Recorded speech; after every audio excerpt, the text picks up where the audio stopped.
I tell you, that was a tough decision for anybody to make. They're going to have to see what's going to happen from now on out. And down in the Quaker State Buick pits, Jim Phillips is positioned there with crew chief Larry McReynolds. Larry jumped over the wall and he stuck up 4 fingers, but they didn't go for it.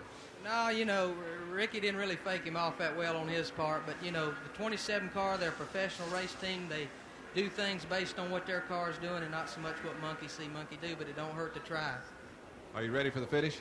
Well, we hope so. Looks like Watkins Glen all over again. That's Larry McReynolds. He's the crew chief for Ricky Rudd. Also, he's been named the TRW mechanic of the race. We are on the 70th lap of racing. 4 remain. Mark Martin goes off the course on the restart up the hill towards turns 1 and 2, but the leaders are continuing on their way. Ricky Rudd and Rusty Wallace just 1 car length apart as they head down to turn 4. Wallace switched to the outside. They drop in a single file formation. Now they'll head down the hill to 5.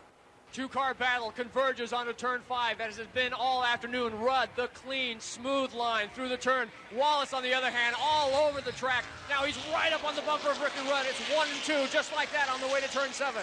Ricky Rudd, Rusty Wallace, and Wallace has the whip out as they come out from under the Goodyear Bridge. They're climbing the hill towards 7, the hard right-hand corner. Wallace to the outside. Wallace trying to outbrake. Rudd holds the inside line. They're door to door. They are side by side. Wallace on the outside of Rudd. Rudd leans on him as they climb the hill. Wallace off the track. Wallace gets back on it, but he's behind Rudd. Contact as they exited the corner. Rudd wanted the line, and Wallace was inside trying to pinch him off as they reached the S's. Now 3 car lengths. Rudd is ahead of Wallace through turn 8, down to turn 9. Rudd pulling away, now making 5 car lengths to turn 9.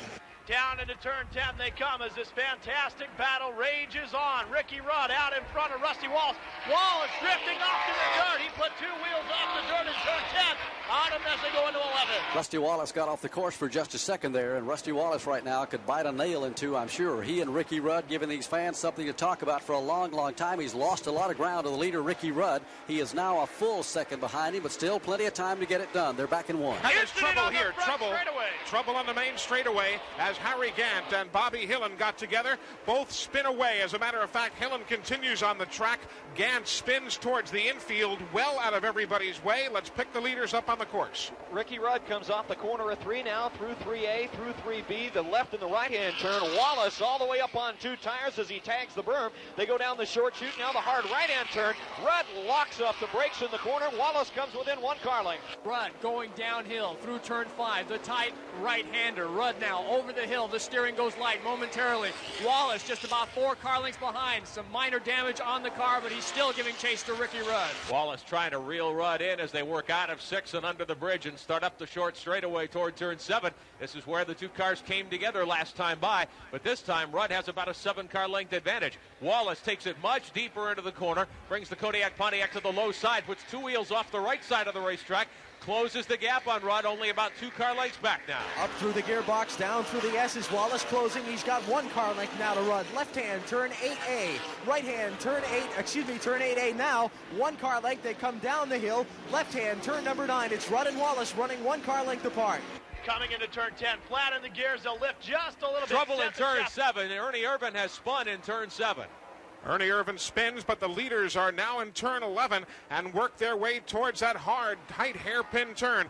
As Ernie Irvin clears the portion of the racetrack where he was, other cars will make their move to the inside, and Ricky Rudd here on the pit straight continues to lead Rusty Wallace. 2 laps to go. The margin is 7 car lengths between first and second. Here's Rudd into turn number 1, making the hard left turn, still enjoying a 4-car length lead. Wallace tries to shut it down, tries to go to the inside, not going to be able to make the move. Again, it's single file. Ricky Rudd up the hill to turn number 3 by a car length over Wallace. Ricky Rudd loses that car length now as Wallace stuffs the nose underneath. Wallace looks to the inside in 3B. They'll go down the short chute now as they head down the hill into turn 4. Wallace comes right up on the rear deck. It's nose to tail for the lead as they head down to 5. There is no question Rusty Wallace has the handling advantage. He's able to close it up through the corners here at Sears Point. But does he have the horsepower to get the job done down the short stretch? Both of these leaders are underneath the bridge. They're on their way to 7. Rudd shows the way as they come out of the carousel corner. Rudd and Wallace stretching the lead now over Bill Elliott, who is 3rd. Elliott about 12 car lengths back, and Rudd a little stronger this time up the hill towards 7. Wallace again, though, outbreaks him, takes it in deeper. Both cars slice low. Wallace says, I'll go a little higher, thank you. He closes it up on Rudd. He's a car length back as they move out of 7. Rudd a little wide now coming into the S's. Wallace closes is right on the bumper, looks inside as they hit turn number 8. Wallace right on the rear bumper of Rudd now, right hand through turn 8A. Rudd gets off the corner a little bit better, gets away by another car length. Left hand, turn number 9, it's still Rudd by a car length. Coming into turn 10, carrying as much speed as they can, trying to keep the cars on the racetrack and off the dirt. Rusty Wallace hanging the rear end out again, down at 11 for one more time. Wallace will drive it in deep, try to get underneath Rudd here in turn number 11. Now he swings to the outside. They'll come off the corner side by side. Ricky punches the throttle. He'll pull away. And if Wallace can get up there, there's already been contact between these two cars. 1 lap to go as they flash across the line with Rusty Wallace 4 car lengths behind. Deja vu, Watkins Glen here as we go for the final lap. Here's Ricky Rudd into turn number 1. He makes the hard left turn up the hill to the inside in turn number 2. Wallace tries to grab some real estate. Nothing's there. It'll be single file uphill to turn 3. Still single file in 3 now. Wallace makes a challenge to the inside. No room in turn 3. Rudd and Wallace almost coming together through the corner now. They'll go down the short chute. They'll stay single file in turn 4. It's just about a half a car length lead for the final time down the hill. It's Ricky Rudd and Rusty Wallace. Last chance for Wallace. He has been balked by Rudd. He has been bumped by Rudd, shoved off the course by Rudd, yet Wallace still keeps on coming. He's got about a 2 car lengths before he catches up to Ricky for the lead. They're on their way to 7. Ricky Rudd and Rusty Wallace. It comes down to a shootout last time under the Goodyear Bridge and up the hill toward turn 7, and it's Rudd by 7 car lengths as they break for 7. Rudd in the middle of the racetrack, I'm sure watching the mirror, takes it low. Wallace swings the back end of the Pontiac Ground dirt track and trying to close in on Rudd. He's about 2 car lengths behind as they head for turn 8. Final time to the S's, a left-right combination. Rudd this time gets through cleanly. Wallace hanging the left side tires off the track, gets sideways, will lose a little ground to Rudd, gets the tires off the track again in turn 8. Rudd now with a 5 car length lead into turn 9. As they come down into turn number 10, it's going to be turn 11 that'll tell the story. Trouble in turn number 11, 1 car off the speedway all the way up the bank, Herschel McGriff. But meanwhile, the lead car is going through into turn number 11. Here's Rusty Wallace closing hard. Rusty Wallace with a lot of smoke from the brakes. He goes wide. Ricky Rudd holds the inside groove. Ricky Rudd will try and break a 22-race winless streak. He won at Watkins Glen. He wins here at Sears Point Raceway, Sonoma, California. And they're celebrating with Jim Phillips in the Rusty Wallace pit. Larry McReynolds, you finally did it. I'm telling you, I never thought the second win would be this tough to come by. I want to congratulate the 27 car on a terrific race. Raymond Beetle, Barry, Harold, Rusty. You know, I can't say enough for them guys, but I wish Kenny was here this time to celebrate with us. That's Larry McReynolds. A whole lot of handshaking and hugging going on in this pit area. I'll tell you, Ricky Rudd earned that win, didn't he, Barney? When they leaned on each other there in the corner, somebody was going to give, and Ricky Rudd just made up his mind he was not going to. Best piece of driving I've seen between 2 drivers like that in a long, long time, and the best road course race we have ever seen. Ricky Rudd has got to be totally just out of his tree, so to speak, when he gets into victory lane here. He's going around the course right now, waving at all the fans, and I'm sure the fans here are going to love this finish. Just briefly, Rudd will win, finishing second. Wallace in third. We'll go to Bill Elliott. We'll take you a little further back when we come back. From the Sears Point International Raceway, this is MRN Radio. NASCAR Today continues. Sponsored by Ford Trucks. We are back at Sears Point International Raceway, and these California fans have really seen a show here this afternoon. Ricky Rudd's team will be going to victory lane here in just a moment. Right now, let's check in with Jim Phillips. Well, Rusty Wallace is unbuckling and getting the goggles off and getting him a breath of fresh air here as he gets unbuckled. And Rusty, is a great race and just come up a little bit short. Yeah, sure did. Just a little bit short. Ricky ran a great race, and it was real exciting. A real fender banger down here in that last turn. I drove along the outside of him. He took some evasive action, which was pretty neat, you know. So I'm proud for him. Glad he won the race. Just wish I could have got that thing. That was a lot of money, $76,000, but I'll take second. It's just another leap towards the Winston Cup Championship. Well, it was kind of like a Watkins Glen all over again. Yeah, it sure was. It was a lot of fun. I mean, yeah, Ricky won, but it was just, just like Watkins Glen again. Us side by side, banging on each other, going for the run. How about one time around this racetrack? You know, you've run a race here now. Now, what do you think about it? It's an all right track. I like it. I never had any problem with it. It was a lot of fun, and we went virtually caution-free all day long, different from what I thought we'd see. So it was. I believe we'll be back. I'm not for sure. I think so, but just again, I like to congratulate Ricky and all the rest of the guys. It was a lot of fun. I tell you what, I like that door knocking, and that was all right. That's Rusty Wallace. He finished second this afternoon. It was a heck of a show here today. I don't think anybody knew exactly what to expect. For Ricky Rudd, his 4th career road course victory, his first since 22 races ago at Watkins Glen. Behind Rudd and Rusty Wallace, unofficially, Bill Elliott will finish 3rd, Earnhardt 4th. 5th will go to Lake Speed. Super run for him. A fine 6th-place run for Joe Ruttman. He is a road course racer, no doubt about it. We've got Morgan Shepherd showing at the moment in 7th. 8th would belong to Rick Wilson. Davey Allison, who didn't like road course racing, doing well in 9th today, and Michael Waltrip, they're showing unofficially in the 10th spot. While we wait for a moment to chat with Ricky Rudd in Victory Lane, let's get the thoughts of the MRN crew on the Peak Performance Cool Move of the Race Award. $500 from Peak Antifreeze and Summer Coolant on the line. Joe Moore up in turns 1 and 2. What do you think? I'll cast my vote for Joe Ruttman. First time ever at Sears Point, even though he is a road racer. First time ever with this particular team. He did a great job to post a 6th-place finish. My vote to Joe Ruttman. Fred Armstrong. I'm going to double that. Joe Ruttman, real cool through these corners. He's the grueling part of the race course up here, and Ruttman worked traffic real well. Just a real cool drive all day. Dan Hubbard. I'm going to give my vote to Rusty Wallace. No one was all over the track like Rusty. I mean, he discovered new lines here at Sears Point International, but he still kept it on the track.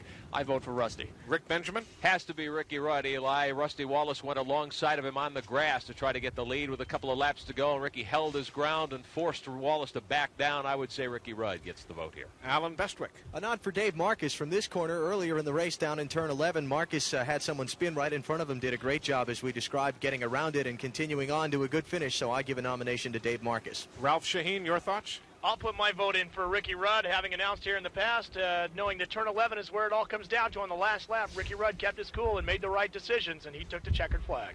The fellows in the pits, Jim Phillips, what do you think? Well, I'm going to give my vote to Ricky Rudd because he kept the main position, the 1st-place position from Rusty Wallace. I'm going to give my vote to him. I'm caught up with Bill Elliott. Bill, 3rd place today. Well, the car really worked good. I was hurting.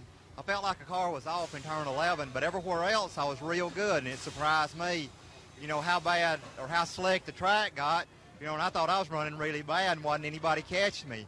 Right there at the first of the race, I didn't know how hard to run, and I just kind of let them go on a little bit, really a little bit more than what I could, but still they hurt me real bad in turn 11, and even if you'd been leading the race, turn 11 would have been one they'd beat you in.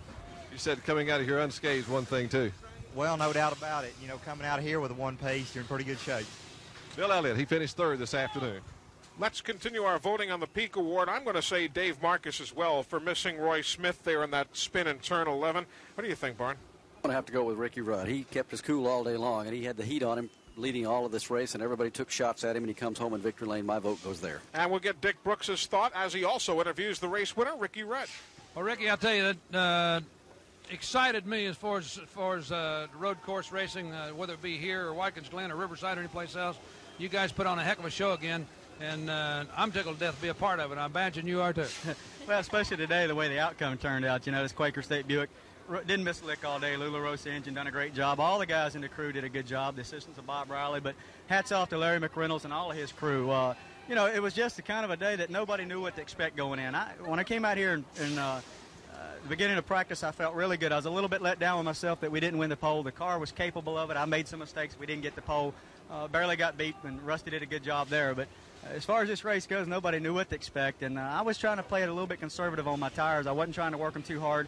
Some of the guys took off and worked their tires a little harder, and I saw they came back to me. So at the end of the race, I was thinking just conserve as much tires as I could. And, that battle with Rusty was something that my heart can't take too much of. I'd rather it'd been nice to be in victory lane a little bit easier. I really had to work for it. Everybody around the track kept talking about how smooth you were running the turns, and then if he slipped a little bit, everybody, it brought attention to it because you had been smooth, and Rusty was slipping and sliding a little bit. Did you ever, well, I know almost every turn or every lap, you probably thought, well, this could be the one I slip up on and he gets away. But did you ever really get the feeling that maybe I'm not going to slip up and I'm going to beat him?